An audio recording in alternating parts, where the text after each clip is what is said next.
Mayor Maria Sheila Hani Honrado Lacuna Pangan. Pasalubungan po natin siya ng palakpakan, bagamat hindi po natin siya kapiling sa loob ng simbahan ngayong araw. Ang buong responsibilidad tungkulin ng pagkakawanggawa at pagmamalasakit ng Hermano Mayor ay ililipat natin ngayon sa mag-anak ni Ed and Claire and family, Corazon and Virgilio de la Cruz and family, Cristina Joselito and family, Ronnie Villar and family, James and Malen and family. Ang vara alta o baston ng pangunahing pangangasiwa ay ipapasa ngayon ng ating buting pura-paroko si Father Herbert sa Hermano Mayor 2025 na tatanggapin po ni Ginoong at Ginang Ed and Claire and family.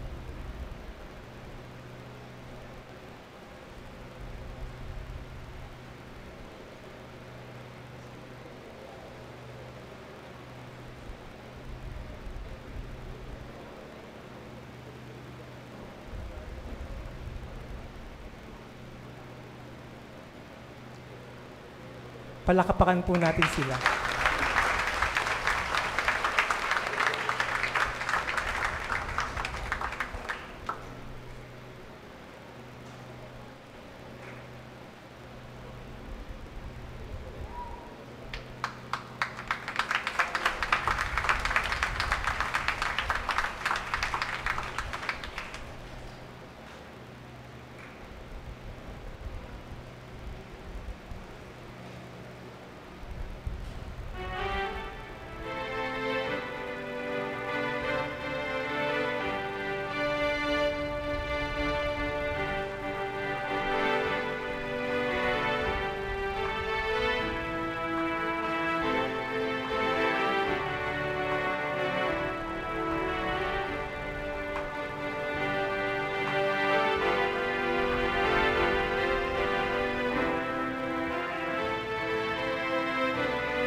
Resolution number 156, series of 2024, a resolution supporting the celebration of the feast of the Nuestra Señora de Peña Francia, considered as the Holy Queen Mother of Paco, Manila, authored by the entirety of the 12th City Council of Manila.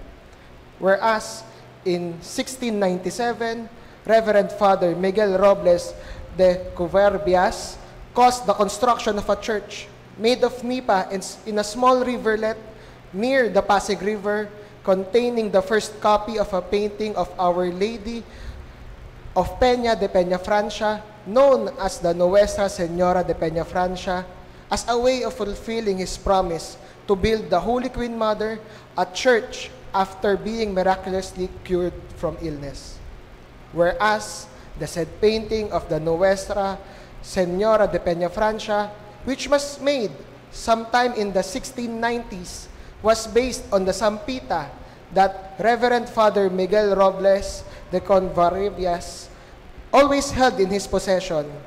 Whereas, through the years, the small Nipa Church became a center of worship and devotion to the Nuestra Señora de Peña Francia.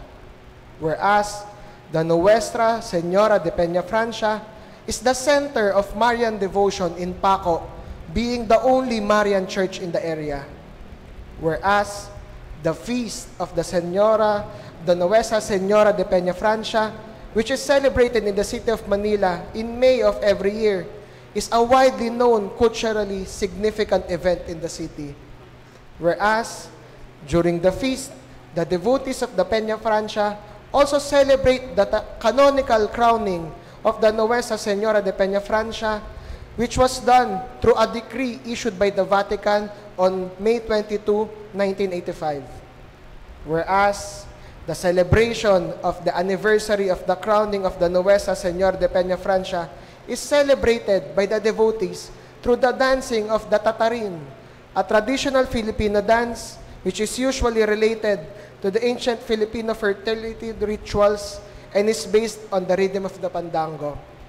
Whereas, the historical, cultural, and spiritual significance of the Nuestra Señora de Peña Francia cannot be understated. Whereas, it is imperative to the city that the proper recognition can be given to the Nuestra Señora de Peña Francia, which highlights her significance to the current Manileño culture. Now, therefore, be it resolved by the City Council of Manila to support, as it hereby supports, the celebration of the feast of the Señora de Peña Francia, considered as the Holy Queen Mother of Paco, Manila. Signed, John Marvin Yul Servo Nieto, Vice Mayor and Presiding Officer of the City Council of Manila.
Papurihan po natin ang ating Panginoon, pasalamatan natin ang ating mahal na Birhen ng Peña Francia, ang ating Reyna at Ina, palakpakan po natin. Ang bawat pagdiriwang po ng kapistahan ay hindi lamang po pagdiriwang ng pananampalataya. Sapagkat ang bawat pagdiriwang po ng kapistahan, kung kami ang yung tatanungin dito sa amin sa Peña Francia, ito po ay pagdiriwang din po ng pasasalamat. Tunay na hindi po namin maaari maipagkaila na dito sa amin sa Peña Francia, ang bawat isa ay biyaya. Kaya ang buong pagdiriwang po ng ating kapistahan ay bunga po ng maraming pagbibigay ng sarili, pagpapagod, pagsasakripisyo, kahit pa ang pag-aali at paghahandog ng kanilang mga kayamanan. Kaya hindi lamang po naging matagumpay yung ating kapistahan, kundi mas naging makabuluhan po ito para sa amin dito sa Peña Francia.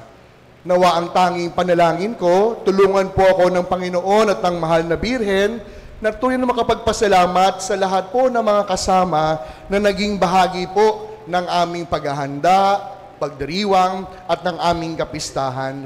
Kaya't ibig ko po makapagpasalamat una, maraming salamat po sa mga katuwang kumpari, Father Knox, Father Giovanni, at ang aming pong parish staff, ang aming pamilya dito sa Peña Francia. Nagiging madali po at masaya ang lahat dahil kasama ko po sila. Maraming salamat po. Sa ating pong Parish Pastoral Council, sa ating Finance Council, Brother Rodel, sa lahat po ng aming mga officers, iba't ibang mga samahan, organization at ministries, maraming salamat po sa inyong walang sawang paggabay sa akin bilang inyong kura at sa inyong pagbibigay ng inyong sarili. Maraming salamat po. Pangalawa, ibig ko pong pasalamatan ng ating lokal na pamahalaan ng lungsod ng Maynila. Siyempre, sa ating pong Hermana Mayor, Mayor Hani Lacuna, bagamat siya po yung nagpasabi na siya hindi po siya makakarating, nagpapasalamat po tayo sa kanya, sa ating din pong minamahal na Vice Mayor, represented po ngayon ng kanyang anak, Vice Mayor Yul Servo, sa ating pong mga konsehal na kasama natin, Councilor Chari, Councilor JB, maraming salamat po. Ang mga councilor po ng District 5, maraming salamat po sa inyong suporta sa ating simbahan at pananampalataya. Palakpakan po natin sila. Sa mga barangay po na nasasakupan po ng ating parokya at dambana, maraming salamat po. Malimit ko po itong sinasabi sa aking bawat pagmimisa po sa barangay na ang suporta po ng bawat barangay chairman at ang kanyang mga kasamahan ay hindi ho para sa akin. Ito po ay suporta, debosyon, pagmamahal nila, una tigit sa lahat sa simbahan. Kaya ang kanilang suporta para sa mahal na Birhen. Kaya sa mga kapitan po ng barangay, napatunayan natin, hindi lang po sila pang barangay, pang simbahan din. Kaya maraming salamat po. Pangatlo, maraming salamat po sa mga taong walang sawang sumusuporta sa ating dambana at parokya. Saksi po ako, 1 taon at 5 buwan sa maraming mumunting milagrong nagaganap sa ating dambana dahil sa inyong kabutihan. Kaya hindi ko na po kayo isa-isahin. Maraming salamat po at isang malaking inspirasyon para sa akin ang inyong walang sawang pagbibigay ng sarili. Maraming salamat po. Special na pasasalamat po sa pamilya Villar at Corral na tumanggap po ng ating paanyaya na maging hermana sa susunod pong taon. Maraming salamat po. Sa mga pari nakipagdiwang po, isa-isay na natin, ilang naman po sila, no? Of course, our very own, galing pa po sa ibang bansa, Reverend Monsignor Leo Rotor. Mons, maraming salamat po. Ang ating mga minamahal na hindi lang kapitbahay, ka-vicariate, kundi mga kasama sa paglilingkod, ang kura po ng St. Peter, Father Jomar, kasama ang ating kaibigang paring Elim Aiden, Father Aiden, maraming salamat po. Siyempre, ang ating Master of Ceremony, Father Miko. Father, maraming salamat. At ang ating kaibigan Diakono, Rev, maraming salamat. At siyempre po, sa namuno po sa ating pagdiriwang, ang ama ng ating minamahal Archdiocese of Manila, ang kanyang kabunyian, Jose Cardinal Vincula. Eminence, maraming salamat po. At sa inyo pong lahat, no, maraming salamat po at panalangin ko po sa Diyos, hindi lamang po yung tagumpay natin at kaligayahan dito sa Peña Francia. Patuloy po ako magdarasal ng ating katapatan at ang malalim nating ugnayan bilang isang pamayanan at pamilya. Muli po, maraming salamat. Happy Fiesta! Viva Birhen ng Peña Francia!